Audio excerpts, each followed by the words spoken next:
The HMAS Onslow is one of 6 Oberon-class submarines, previously operated by the Royal Australian Navy. The submarine was named after the town of Onslow, Western Australia, and Sir Alexander Onslow, with the boat's motto and badge derived from Onslow's family heritage. Ordered in 1963, Onslow was laid down at the end of 1967 by Scott's Shipbuilding and Engineering Company in Scotland. Launched almost a year later and commissioned into the RAN at the end of 1969. During her career, Onslow became the first conventionally operated submarine to be fitted with anti-ship missiles and was successful in war games, sinking a 7-ship flotilla during exercise Kangaroo 3 in 1980 and the United States supercarrier USS Carl Vinson at Rimpak 1998. After being decommissioned in March 1999, Onslow was then presented to the Australian National Maritime Museum in April, where she is preserved as a museum ship. And that's where we're going today.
So this is the gangway just going onto Submarine. It's an Oberon class. What's the name of this one again? Onslow, HMAS Onslow. Onslow. Yeah, it's Onslow, familiar name from overseas, isn't it? Yeah. Put the hat on back to front down here. Should have worn my hard hat. Problem is you've got to be careful when you go down here. You'll really tend to hit your head all the time. Not much space compared to the ship. I'll show you all the stuff I learned from the dad on the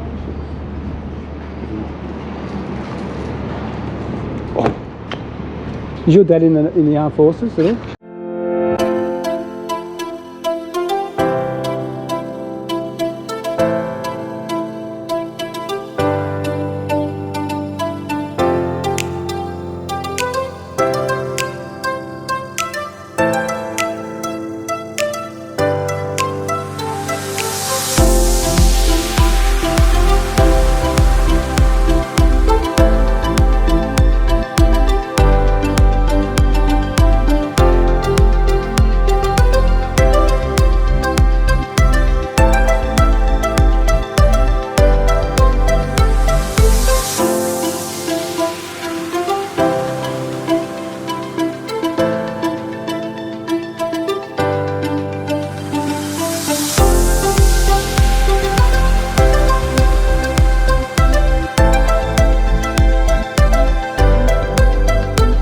Torpedo tubes, and all manually loaded. The torpedoes will come down there, the guys will manhandle them, stow them in their racks.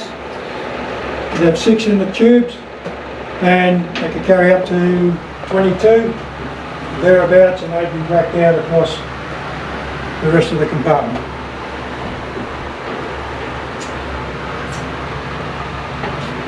Watch your head up here. It's also an escape room. Got an escape hatch here. Sails are on the suit. up out the hatch. This cover go on here. The other thing to note here is this brace. It's emergency escape hatch up there. It's the hatch up here. It's a big hole, so it becomes a weak spot. Torpedo tubes. There's one loaded. So this is a when they go to sea, Mark or when 18, they go to sea, old-fashioned one. this brace, This one's electric one, Mark 20. needs to be put Viewer type one down the bottom. across here. Strong room. Not much room in the subs, but Somebody give me a story that on one of the boats they're ready to charge. coin And there's your door, release door at the top front of the tubes. This one looks great sitting in there. You don't want to dry run them, but you've got to fill it up or they could explode. imprint of that coin. You probably watch plenty of movies about that. Given that that's the amount of pressure that the boat will feel when it's She, okay. So we're just going to continue now with the tour. And that's the entry point down there. We've added the bit on the top there to make it easier. With the stairs, we just drop straight down. There's some photos of the Onslow here in port. And a lot of this stuff, I mean, it's steam controlled and everything. One of the hatches, so they close these off the airlocks if they get a leak in between. And there's compartment switches. Beautiful subboat. So this is the mess. Looks not really a mess at the moment. This is the sleeping quarters, the bunks. Walking down here, not much space, very narrow. You don't want to have claustrophobia. And you got the offices area too. Okay, this is the galley. 2 chefs providing 4 meals a day. This is the Breakfast, lunch, dinner and dining room is. call it all-nighters. In other words, whenever you're on watch you always had something to eat. Okay? So they prepare the meals there. Sailors that come and you come and collect it here and take it up to their mess or wherever they want to go and stop.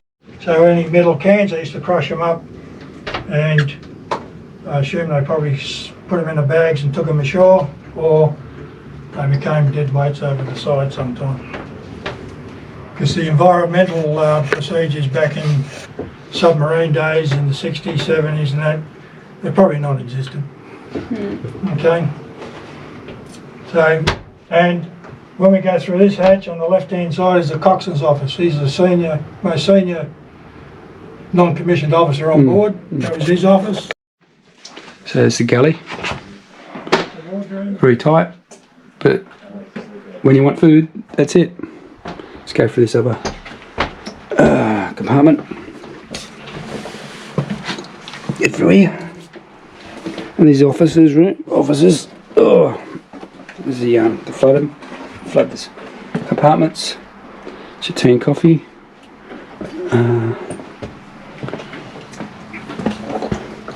Oh, this is a captain. Oh no, it's not.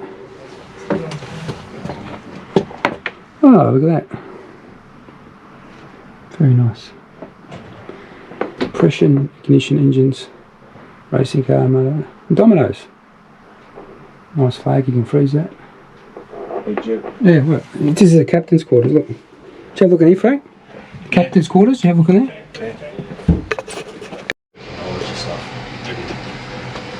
That's right, it's not just your part of the ship. It's a radar.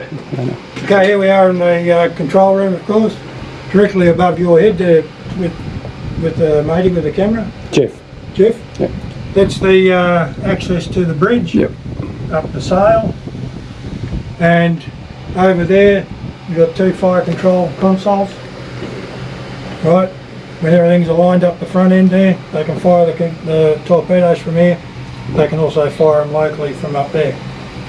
Around to your right there, around the back there is the sonar room. So you have guys in there always listening to what's going on around the boat. Sonar room. And Sonar. over there is where they used to drive it from. There's the helmsman sitting in there. And obviously he would respond to any command he's given, dive, raid, Periscope. all that sort of stuff. 2 periscopes here. This first one here is monocular, 1 eye. Next one is binocular, 2 eyes. This is the captain's periscope, or the attack periscope. And if you looked up the mast at the two periscopes when they're sticking out, you'll notice that the lens on the attack periscope is a lot smaller than the search periscope. The reason being, of course, when you're going in an attack mode or anything like that, the less that you're presenting up there, the less chance you'll be seen. Yeah. The search periscope, well, yeah, there's a lot of bit out of focus or water or something. yeah, and water in the lens up there, but it's trained onto the Westfield Tower. Kids get a great thrill out of it. Where our ex-submarine friend sitting here is a trim system. Appreciate the fact that you've got torpedoes up the front end, weighing about a tonne or so each. You fire one of them off, fuel around to keep the boat on a level trim. Valves that are down there further, you see a bunch of valves. They're mainly for driving all your masks, the hydraulics to drive the periscope up, down and all that, and provide the hydraulics for that. Yeah, just otherwise you change your overalls once a week. When you surf, is that you just jump in the water? Yeah, you get a breath of fresh air, I know that much. We used to do bird baths, wasn't it? No, No? no. We just stank. You must have been, The, on a rotten boat. The Platypus and Navy base had a sauna, Does he have a so periscope? we'd come ashore and you jump in the sauna and sweat all the diesel out of you. There's your radar and communication, there's your mapping system, your charts. Only if you're going away, if you're doing a long trip. It's the head. You'd probably do it. So many days they Got 2 heads, Frank. 3 heads. What do you want to do? 3 heads. Before you step ashore? Well, you put them in cities used to stink anyway. However, they could use it on their periscope then. If you look up the mast, there's a snorkel, a big round ball looking thing. Periscope depth, you probably travel at about 10 knots. Stick the snorkel up, brings in fresh air, and you can run the battery, the diesels and charging batteries at the same time. Are they V16s? They look like counting it. Looks like a V. That's the same as, well, similar to what we use.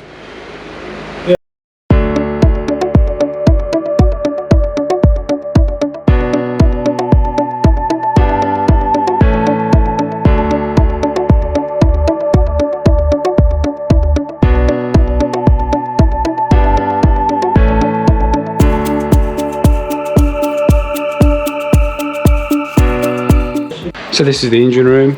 They're V16 engines, which when they're on the surface they charge the batteries and they propel the submarine. Then when they dive they switch over to the cells of the batteries on the Oberon class.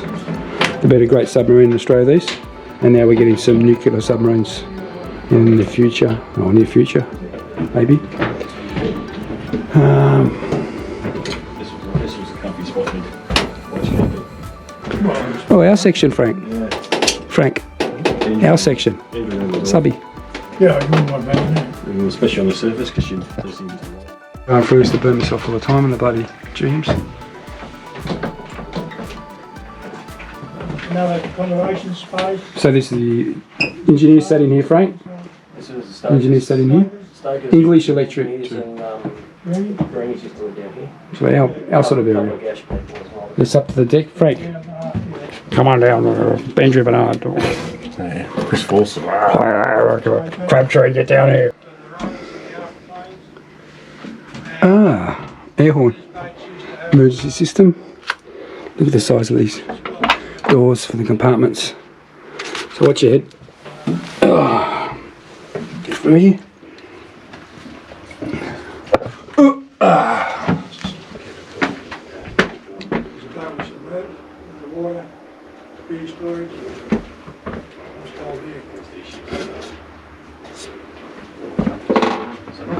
Yep. Feel warm, absolutely beautiful. You think you saw the photos, mate? Aren't they hot? Colder. I had one of them jumpers. And I put it on to go ashore at Cerberus. Got to the gangway and there's upstart. Where are you going? Going ashore. You know the submarine. I like those patrol. There's a patrol boat here, isn't there? Yeah. It's not open today. Oh, what a shame. I've never been on a patrol boat. And you can't They don't let people down there anyway. Ah, is it ever going to be open or not? Yeah, but when it is,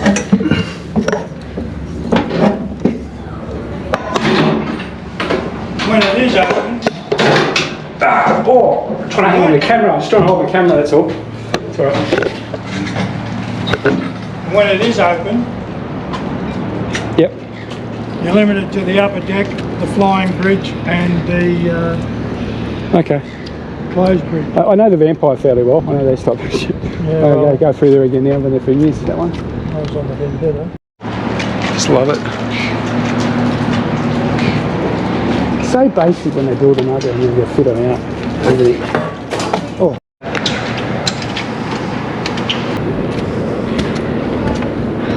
So this is the HMS Vampire coming down the gangway.